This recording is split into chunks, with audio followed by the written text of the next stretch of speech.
Welcome to America's Commercial Real Estate Show, your source for market intel, forecasts, and success strategies. Hello, I'm Michael Bull. Thank you for being with us. The segment's brought to you by Red IQ. They turn data on multifamily properties into actionable intelligence. It's pretty cool. Check them out at rediq.com. Speaking of cool, this show is cool. This show is about senior housing. We're going to talk about tips and strategies, whether you're a developer, an operator, or an investor. And what an amazing sector. It's really growing. We have baby boomers coming of age. We have more demand.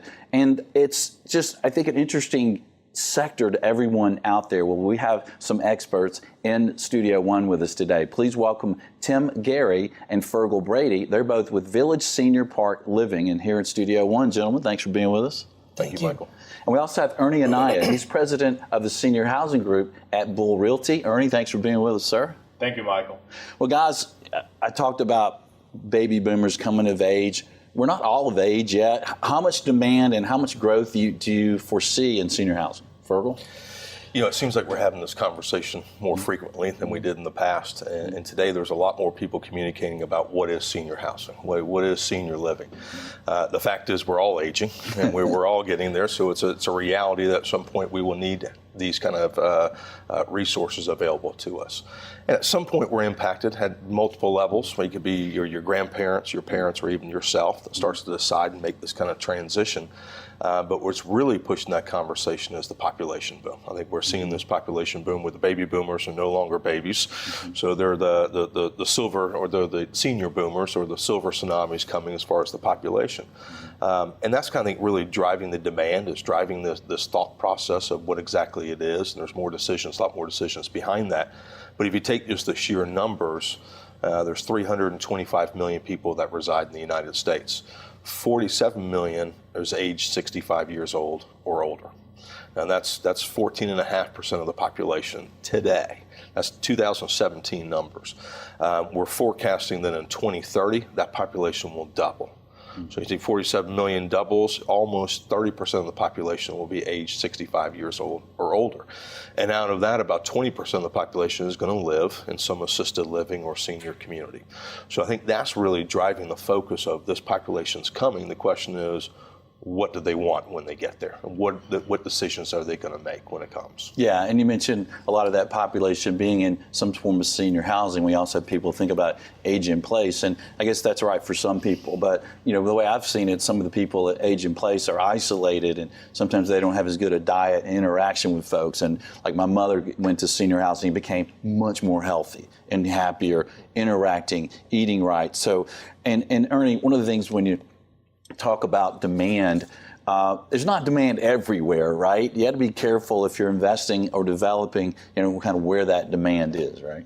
That's correct. And you made a good point concerning your mother, because basically what we're seeing is a shift in behavior where seniors used to stay at home as long as possible, but their health deteriorates. Today, only 1.48% of all seniors live in assisted living.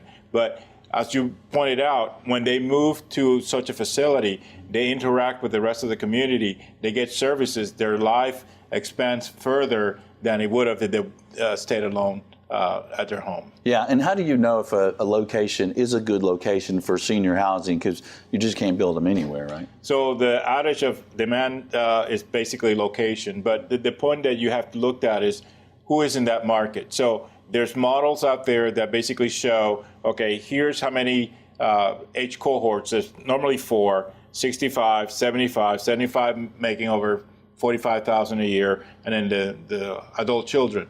So based on those, there's penetration that you could use to figure out what is the demand for that particular area. And you can set up a market area of about 5 miles or something of that nature. But then you subtract whatever units are in that market, and then you get the met demand. The key there is that if you don't have the met demand and you don't have the right demographics that could pay for the assisted living and so on, that's not going to be a good site. Yeah. And you guys, as you're developing new product and you develop really nice product, Do you look at smaller markets, primary markets, tertiary markets? You look at suburban and urban. What kind of things do you look at? So we're typically looking at an urban market or a high-end suburban market. But let me talk to the demand just a little bit. I mean, currently we're building 25,000 beds a year nationwide.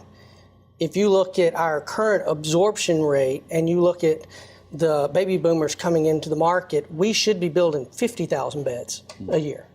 But at the same time, you look at a market where it's maybe overbuilt and you say, well, they're not filling up. Why aren't they filling up? And a lot of it comes back to it's the wrong product. It's the wrong product type. It's the wrong units. We're building too much of one type of bed and not enough of another type of bed.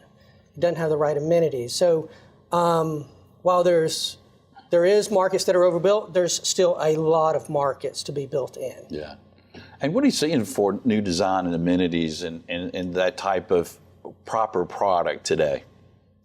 Yeah, some of that's going to really come down to having a correct unit mix.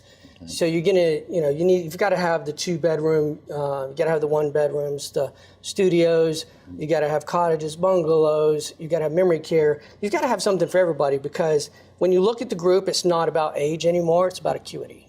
Right. And acuity is what is driving the bed type within a product community. That makes sense. Yeah. And what about amenities? What type of amenities are you putting in some of these higher end products, for example? Well, first of all, you got to be multiple restaurants. You can't just be one dining room looking out the same window in the same chair every day. Mm-hmm. And it can't be just 2 of the same types of restaurants.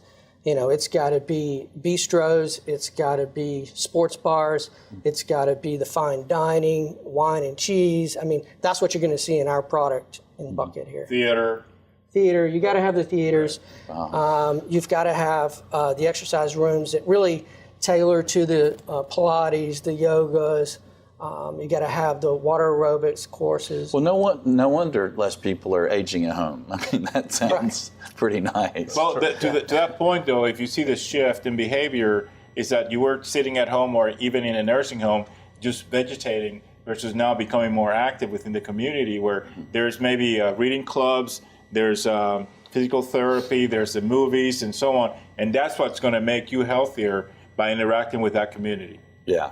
And, a lot of our listeners and viewers are investing in all types of real estate or another type of real estate. And one thing, when I look at senior housing, I think real estate, but also think business. I mean, this is really running an intensive business when you're dealing with seniors and their health, right? It's not just real estate.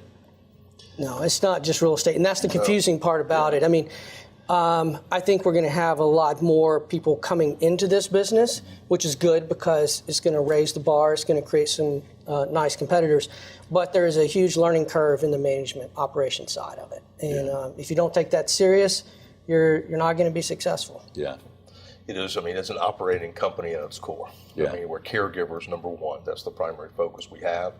We just happen to have a large amount of real estate as an envelope around that to be able to deliver those services.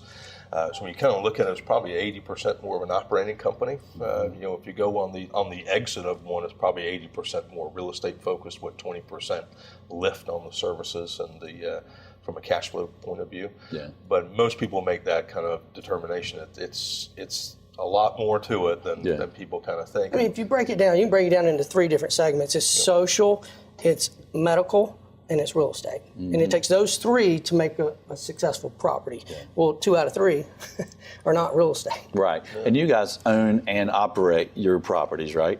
Absolutely. And Ernie, sometimes when you're selling these senior housing properties around the country, sometimes are they also selling to a real estate investor and there's an operator actually operating the business? Yeah, you see that a lot. So there's different models. So if you have the REIT model, basically they would lease the property to operators, and they have large operators all over the United States. But then I think that you're seeing an impetus of the middle market developer operator that would like to own their facilities because it makes more sense financially. So you can see a mix, but I think that their model is really where the market is going to. Mm-hmm. Yeah, and one thing that I see when I was looking at locations for my mother was I expected a lot of technology. Being around a lot of technology every day, right? So actually, when I went in a very nice project, and it was very new. It was brand new, actually. And I thought there was kind of a lack of technology. How important is technology today in your new developments? Yeah, so technology is critical, and it's it's in the process of being developed right now by all management companies, because we can collect raw data, but raw data is historical data. So, what was mom's heart rate? What was mom's blood pressure? Did she leave her room? What we're doing now is we're building models now that are pretty much it's machine learning on human. And so we're predicting sort of behaviors, and when behaviors start changing, it's not that we're diagnosing at all. What we're doing is we're now able to reach out to the children to give them a heads up and be proactive in that, versus the children calling us and saying, hey, mom called me and was upset. Yeah. So that proactive model is where we're headed. And so managing the care is very important, medication management and so on, especially also to prevent readmissions from a Medicare perspective. Let's say that you have a resident that was admitted and then was discharged, put into the facility, but then within 30 days is readmitted again because they were not following the regimen for medication and then fell back into the same routine. Well, the entire ACO, the hospital, the clinics, the physician,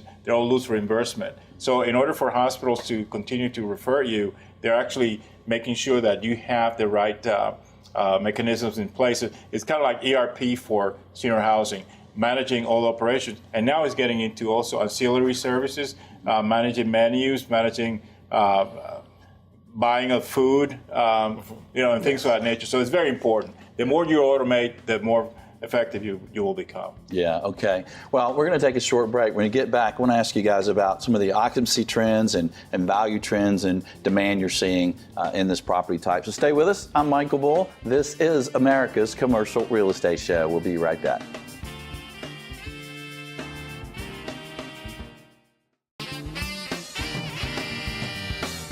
America's Commercial Real Estate Show is brought to you by Bull Realty. For customized asset and occupancy solutions, visit bullrealty.com. Commercial Agent Success Strategies. Incredible training for commercial agents. Visit commercialagentsuccess.com. Red IQ. Turning multifamily data into actionable intelligence. Visit rediq.com.